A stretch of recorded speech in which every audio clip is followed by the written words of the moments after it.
পিঠাপুলির জন্য কোনো সিজন লাগে না, যে কোনো সময় আপনি যে কোনো পিঠাই খেতে পারেন।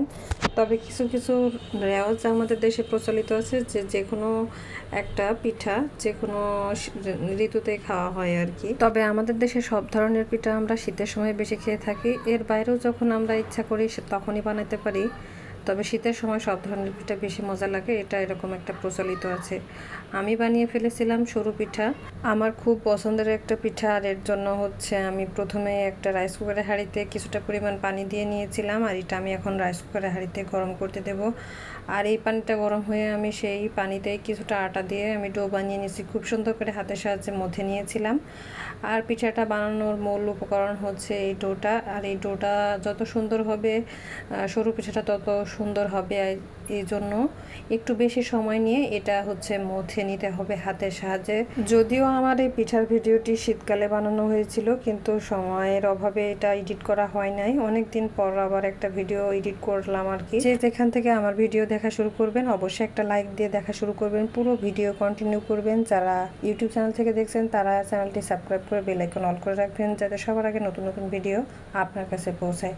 আর যারা ফেসবুক পেজ থেকে দেখছেন তারা অবশ্যই পেজটি ফলো করে রাখবেন। সম্পূর্ণ ভিডিও দেখার পর যদি আপনার ভালো লাগে তাহলে অবশ্যই একটা কমেন্ট করতে ভুলবেন না। কিন্তু এ পর্যায়ে আমি ডোটা খুব সুন্দর করে মধ্যে নিয়ে হাতের সাহায্যে দড়ি পাকিয়ে নিচ্ছিলাম। প্রথমে এই কাজটা করতে হবে, আর এই কাজটা খুবই সাবধানতার সাথে করতে হবে আর কি। যদিও একটু কষ্টকর, তারপরও খেতে হলে কত কিছুই না করতে হয়, তাই না? আর যদি না খাওয়া লাগতো তাহলে তো কিছুই করা লাগতো না।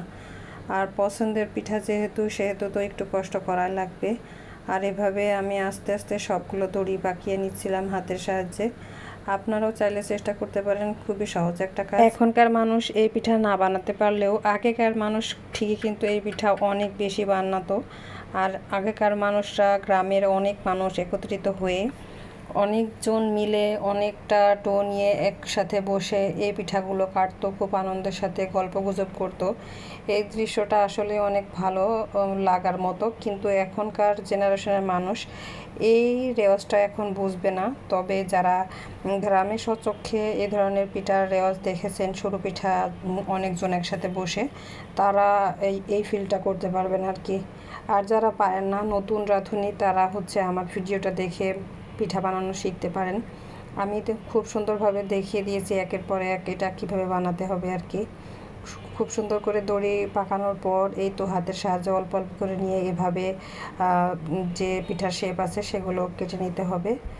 এটা অনেকেই পারে না, তবে চেষ্টা করলে সবাই পারবে আর কি।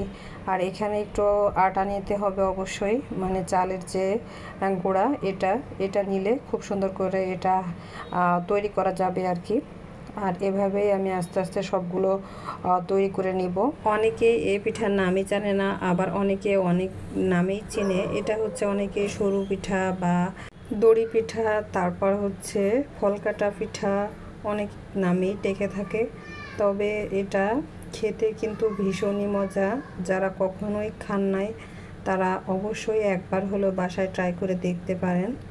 আর এই দিকে আমি ফ্রিজ থেকে দুধ নামিয়ে নিয়েছিলাম, এটা ঠান্ডা হওয়ার পর একটা পাত্রে ঢেলে নিয়েছি, আরও বেশ কিছুটা পানি অ্যাড করে দিয়েছি। এখন এর ভিতরে আমি হচ্ছে 3টা এলাচের ফল দিয়ে দিচ্ছি, আর এটা একটু মুখটা ফাটিয়ে দিয়েছিলাম যাতে খুব সুন্দর একটা ফ্লেভার আসে। এই তো চুলাটা অন করার পর আমি নাড়তে আছি। এটা খুব সুন্দর করে জাল করে নিতে হবে। আর এর সাথে আমি এখন অ্যাড করব হচ্ছে খেজুরের গুড় আর কি। আপনাদের বাসায় যদি চিনি বা অন্য মিষ্টি জাতীয় যে আইটেমগুলো আছে সেগুলো অ্যাড করে আপনারা এই পিঠাটি তৈরি করতে পারেন। আর এইদিকে আমার সবগুলো পিঠা কাটা প্রস্তুত হয়ে গেছে। এখানে আমি বেশ কিছুটা নারকেলের কোড়াও নিয়ে নিয়েছিলাম, নারকেলের কোড়াটা দিলে খেতে অনেক বেশি মজা হয়। আর এখন আমি এই পর্যায়ে খেজুরের হচ্ছে গুড়টা দিয়ে আরও কিছুক্ষণ জাল করে নিব। আর এই পর্যায়ে আমি এর সাথে হচ্ছে নারকেলের যে কোড়াটা এটাও অ্যাড করে দিলাম। পরপর সবগুলো একত্রে করে মিশিয়ে জাল করতে থাকলাম। আর এই উপকরণটা অবশ্যই রেডি করতে হবে এই পিঠার, এটাও আর একটা অংশ। এটাতেই মূলত হচ্ছে যে পিঠাগুলো রেডি করেছি এগুলো এখন এতে ঢেলে দিব আর কি। আর এগুলা হচ্ছে ঢালার পর বেশি সময় লাগবে না, বেশ কয়েক মিনিট রান্না করতে হবে, তাহলেই হচ্ছে পিঠাটা প্রস্তুত হয়ে যাবে। আমি তো এদিকে হচ্ছে সব পিঠাগুলো এর ভিতরে দিয়ে নিলাম, আর অল্প কয়েক মিনিট রান্না করলেই আমার পিঠা একদম প্রস্তুত হয়ে যাবে। এখানে যদিও একটু পাতলা লাগছে, তারপর হচ্ছে একটু ঢাকা দিয়ে রাখার পর অনেকটাই এর থিকনেসটা ঘন হয়ে আসবে আর কি। তখন হচ্ছে খেতে অনেক মজা লাগবে, আর নারকেল কোড়া দেওয়ার কারণে নারকেলের যে ফ্লেভারটা মুখে বাঁধবে সেটা আরও বেশি মজা লাগবে। আজকের মতো বিদায় নিচ্ছি, আল্লাহ হাফিজ।